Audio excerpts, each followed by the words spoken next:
Here's a view of the bar that holds the idler gear. It is about 7 inches long. It's 1.5 inches wide and 3/8 of an inch thick.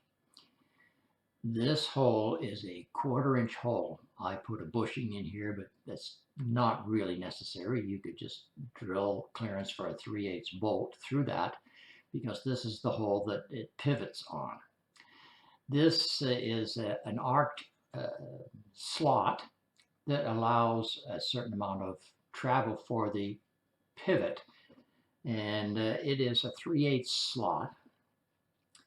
This hole that the peg fits in here, I believe was a 3/8 hole.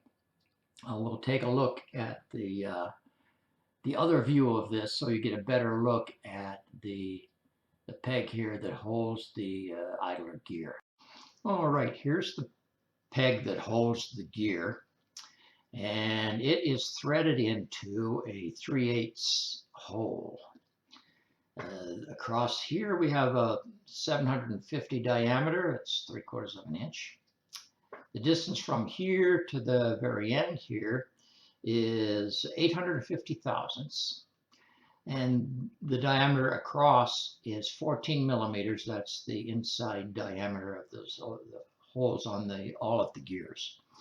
Now the distance to the clip retainer groove, that would be a 1/2 inch from here to there. Also a couple of flats machined on here so you can put a wrench on there and turn it in. Okay, we're looking at the mounting holes. This top hole here is 2 inches from the top, and this distance across to the side is about 1 inch 1/100,000. This is not really too fussy. If you get this hole somewhere in that area, then you can mount your bar on that hole, and then that radial slot on the bar, you can punch mark that at an appropriate spot by just putting a punch through and getting your mark for this hole. And you'll be able to really set everything up once you've have got this hole. That hole just allows you to clamp everything into place.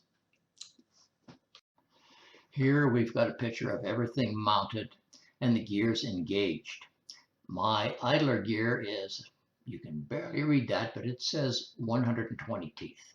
That's the gear I used for my idler gear. And I made up this little, it's just an L-shaped piece of thin metal that is brazed to a C-clip. And because I brazed this on, it makes it a lot easier to get that C-clip on and off. This picture is a little bit distorted because I have a very white screen on my computer. And it's a complete setup to cut a left-handed 13 threads per inch. 536, that's a 36. That's a mistake. This is a 36 tooth gear. This is a 52 tooth gear. You've got the 120 tooth in here as your idler. And don't forget, you need this little washer that was on the back side. You need to move it to this side of the 52-inch gear in order to do any kind of threading, whether it's left or right-handed. And that would be it. If you'd like to be notified of other new modifications, please click on the subscribe button. Thanks for watching.